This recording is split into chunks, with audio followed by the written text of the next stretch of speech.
কিছু মানুষ আপনাকে পছন্দ করে না, ব্যাপারটা এমন না যে আপনি তার কোনো ক্ষতি করেছেন।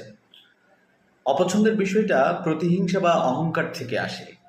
সবাই ভালোবাসবে এই ভাবনাটা বড্ড নিষ্পাপ। জীবনের পথে চলতে গিয়ে আমরা অনেক সম্পর্ক পাই, আবার হারাইও। কখনো এমন কিছু মানুষ আমাদের অপছন্দ করে যাদের সাথে আমাদের তেমন কোনো সম্পর্কই গড়ে ওঠেনি, এমনকি কখনো কোনো ক্ষতিও করিনি তাদের, তবুও তারা আমাদের পছন্দ করে না। কেন?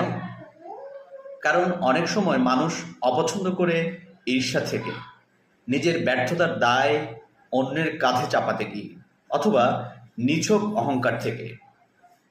অনেক সময় তারা নিজের মনের ভেতর একটা প্রতিযোগিতা তৈরি করে নেয়, যেখানে আমরাও প্রতিযোগী, যদিও আমরা জানি না সেই প্রতিযোগিতা কখন শুরু হয়েছে।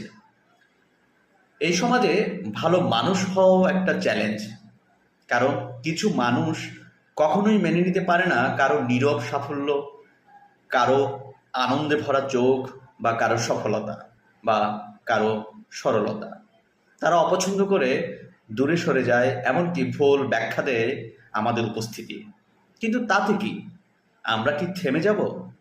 না, আমাদের নিজের পথেই চলতে হবে। কারণ আমাদের কাছে প্রমাণ করার কিছু নেই। আমরা জানি আমরা কারো ক্ষতি করিনি। আমরা জানি আমরা কারো প্রতিযোগী নই। নিজের সীমার মধ্যে নিজের ভালো থাকার যুদ্ধটাই আমাদের একমাত্র লড়াই।